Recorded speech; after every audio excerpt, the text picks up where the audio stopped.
Daisy and the Moonlit Picnic. Daisy loved nighttime. One summer evening, she asked her family to have a picnic under the stars. Her mom and dad packed sandwiches, and her little brother brought a jar to catch fireflies.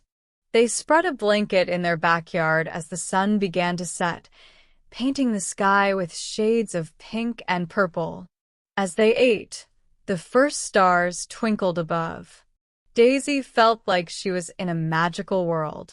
Her brother caught a few fireflies, their tiny lights glowing in the jar. They told stories and shared their dreams under the vast, starry sky.